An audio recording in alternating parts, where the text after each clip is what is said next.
আসসালামু আলাইকুম, আমি নাইম দক্ষিণ কোরিয়া থেকে সবাইকে স্বাগত জানাচ্ছি আমার ইউটিউব চ্যানেল লাইমিলিতে। যদি ভালো লাগে সাবস্ক্রাইব, আর যদি ভালো না লাগে দেখতে থাকুন। দেখতে দেখতে ভালো লাগা ভালোবাসা হয়ে যাবে।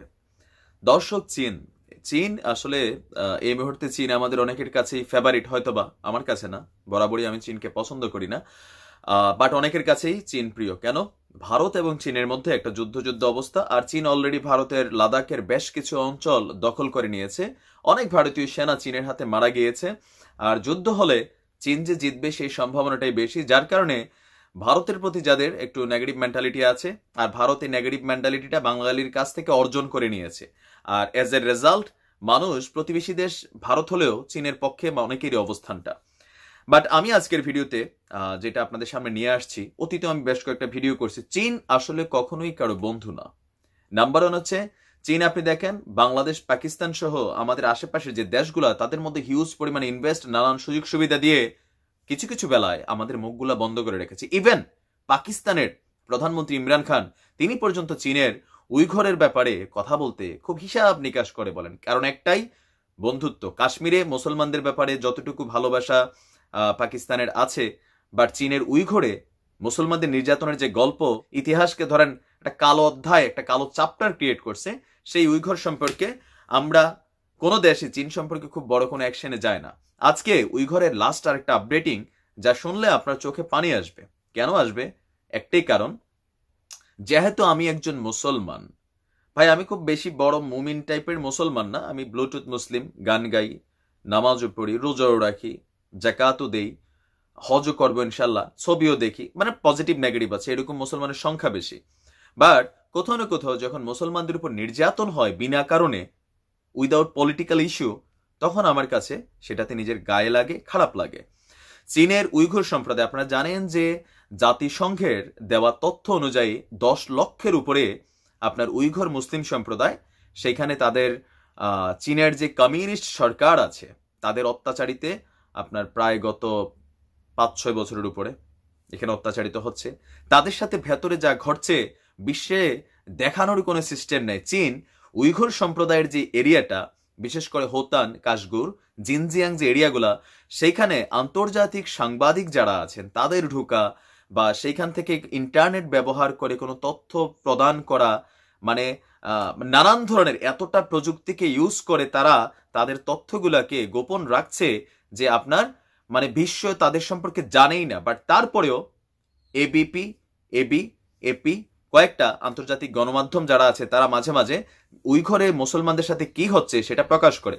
তো এপির লাস্ট যেই দেওয়া তথ্য জাতিসংঘে যেটা আসছে আপনার আলোচনায়, যে উইঘরের মুসলমান মহিলাদেরকে ইলেকট্রিক শক দিয়ে তাদের ভ্রূণ হত্যা করা হচ্ছে, তারা যেন সন্তান জন্মদানে অক্ষম হয়ে পড়ে।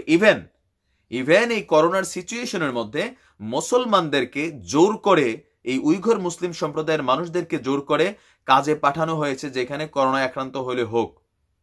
আপনি যদি জানেন যে গত 4 বছরে এই যে হোতান, কাশগুর, জিনজিয়াং, এই 3টে এরিয়াতে চীনের অন্যান্য যেই কি বলা হয় স্টেটগুলো আছে, সেইগুলোর তুলনায় 60% মুসলমানদের জন্মসংখ্যা নিয়ন্ত্রণ করা হয়েছে। মানে গত 5 বছরে সেইখানে জন্মসংখ্যা, মানে সন্তান জন্মদানের হারটা 60% নামাইছে, যেটা চীনের অন্যান্য শহরগুলোর তুলনায়।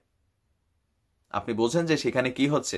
স্বামী এবং স্ত্রীদেরকে আলাদা করে রাখা হচ্ছে। অঙ্গ প্রত্যঙ্গ, হার্ট, কিডনি, লিভার, চোখ, তারপর শরীরে যেই মানে স্পেশাল জিনিসগুলো আছে, সেগুলাকে কালো বাজারে চীন সরকার বিক্রি করছে। হাজার এভিডেন্স আছে। জাতিসংঘের যেই তথ্য দেওয়া হয়েছে, সেইখানে নারীদেরকে বন্ধা করার জন্য নতুন আর একটা সিস্টেম চালু করা হয়েছে, স্টেরিলাইজেশন, ইলেকট্রিক শকের মাধ্যমে ভ্রূণ হত্যা করার যে পদ্ধতি। চীনের উইঘরে এই মুহূর্তে যারা আছে মুসলমানরা, তাদের যদি 2টা সন্তানের উপরে হয়, 3 নাম্বার সন্তানের জন্য তাদেরকে বিশাল পরিমাণ আর্থিক জরিমানা গুনতে হয়। বাট হয়তো জন্ম নিবন্ধন আছে। আপনার দেখা গেছে যে বাচ্চার সংখ্যা কি বেশি নিচ্ছে কিনা, পুলিশ বাসায় ঢুকে ঢুকে রেড দিচ্ছে, এ মনে হয় যে দুনিয়ার ভিতরে আরেকটা জায়গা। বাট আপনি দেখেন যে এটা নিয়ে তেমন কোনো আলোচনা নেই, কোনো নাই। ভারতের কাশ্মীরে উইঘরের তুলনায় মুসলমানরা 1000 গুণ ভালো আছে, এটা কিন্তু আপনি স্বীকার করতে হবে। আপনি কোনো কারণে স্বীকার না করলেও আমি করতে হবে। উইঘরের ভিতরে যেটা হচ্ছে, আপনি দেখেন যে ছোট ছোট বাচ্চাগুলা যেগুলো মুসলমানদের জন্ম নিচ্ছে, এই বাচ্চাগুলাকে মায়েদের কাছ থেকে আলাদা করা হচ্ছে। আলাদা করে তাদেরকে আপনার এই স্টেট থেকে, উইঘুর স্টেট থেকে অন্য এক জায়গায় নিয়ে, অন্য একটা স্টেটই নিয়ে সেখানে বিশাল এরিয়া জুড়ে আপনার বাসভবন বানানো হয়েছে। শুধুমাত্র উইঘুর সম্প্রদায়ের মুসলমান বাচ্চাগুলোকে সেখানে নিচ্ছে, নিয়ে কমিউনিটি আর কি বলা হয় যে কমিউনিস্ট সরকারের যে কমিউনিজম আছে সেগুলা সেই বাচ্চাগুলোর ছোট থেকে ট্রেনিং দিয়ে দিয়ে তাদের অন্তর মস্তিষ্ককে এন্টি ইসলাম বা ইসলাম বিরোধী মেন্টালিটিতে তাদেরকে বড় করা হচ্ছে। আর এই সংখ্যাটাকে ভবিষ্যতে উইঘুরে আবার পাঠানোর জন্য চীন সরকারের পরিকল্পনা। এছাড়াও চীনের যারা মুসলমান আছে, পুরুষ মুসলমান, তাদেরকে কারণে অকারণে আপনার বন্দি করা হচ্ছে।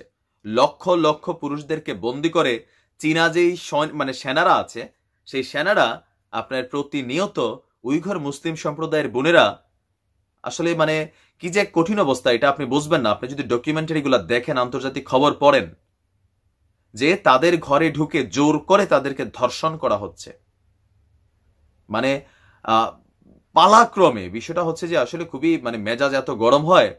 আর এই চাইনিজরা আপনি দেখেন সারা বিশ্বে তারা তাদের যেই সিস্টেম, অর্থের যেই খেলা এমন ভাবে খেলছে যে এরা সবাইরই মিত্র, কারোই শত্রু না। এরা মুসলমান দেশগুলোরও আপনি ভালো একটা মিত্র অবস্থানে গেছে। আর আমাদের মুসলমান দেশের, আরব দেশের যে শেখগুলো আছে, মানে এখন মেড ইন চায়না এমন একটা অবস্থা হয়েছে যে আসলে চায়নার জিনিস ছাড়া বাঙালিও চলার সুযোগ নাই, বিদেশিদেরও চলার সুযোগ নাই। আর যার কারণে হয়তোবা চায়না প্রত্যেকটা দেশগুলোতে এমন ইনভেস্ট করছে ব্যবসা বাণিজ্য প্রযুক্তিতে, এমন ভাবে একটা জাল বিছাইছে, সেই জাল থেকে বের হইতে যেই দেশ যাবে চায়নার রোষানলে পড়বে। আর রোষানলে পড়লে দরিদ্র দেশগুলা অনেকটাই মানে ক্ষতিগ্রস্ত হবে। সেই কারণে হয়তো চীনের উইঘুর মুসলমানদেরকে নিয়ে কেউ কোনো কথা বলে না।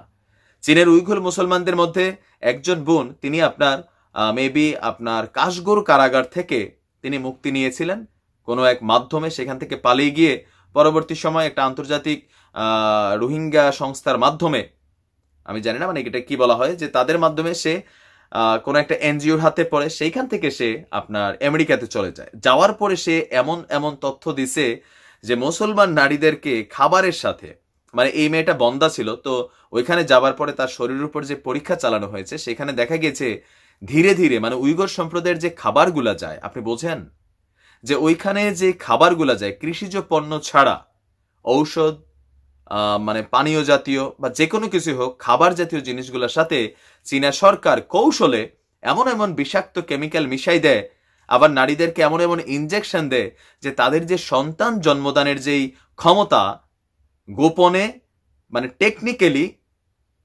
মারা হচ্ছে। হাতে মারতেছে না, ভাতে মারতেছে। বিশ্বের চোখে ঠিক আছে, দেখো মাঝে মাঝে নে কই এখানে তো আমরা জাস্ট এটা করতেছি, কিন্তু টেকনিক্যালি তাদেরকে বিষ প্রয়োগের মাধ্যমে দিনে দিনে সন্তান নষ্ট করা হচ্ছে। আপনি দেখেন অলরেডি 60% সেইখানে জন্ম সন্তান মানে জন্মদানের বিষয়টা কমে গেছে। জিনজিয়াং এ অবশ্য 24%। তারপরেও যারা আমরা চীনের পক্ষে আমরা ভাবি যে চীন আসলে ভারতের শত্রু মানে মুসলমানের বন্ধু, বিষয়টা তা না। চীন কখনোই কারো বন্ধু না। চীনা হারামজাদারা আসলে মানে উইঘুর সম্প্রদায়ের উপর যারা নির্যাতন করছে এরা হারামজাদা ছাড়া কিছুই না।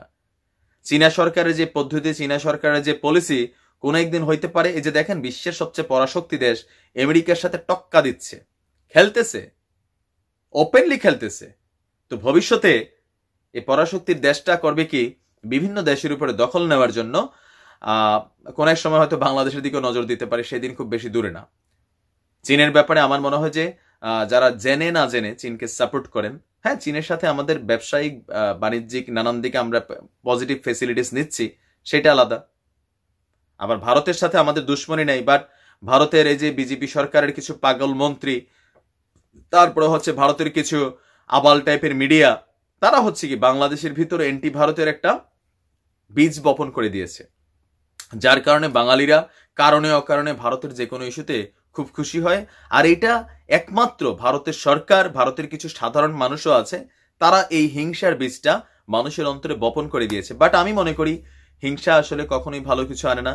ভারত আমাদের বন্ধু দেশ, সো চীনও আমাদের সাথে বন্ধু দেশ, কিন্তু যখন ধর্মের দৃষ্টি থেকে আমি তাকাই যে মুসলিম, তখন আমার কাছে মনে হয় যে ভারতের তুলনায় চীনে খুব বেশি আপনার মুসলমানদের অত্যাচার করা হচ্ছে। আর কাশ্মীরে যতটুকু হয়েছে সেইখানেও আপনার যে বিজেপি সরকারের কট্টর হিন্দুত্ববাদী মেন্টালিটি, মোদির কিছু পাগলা মন্ত্রীদের, যার কারণে ভারত বাংলাদেশ সম্পর্ক আজ এই অবস্থা।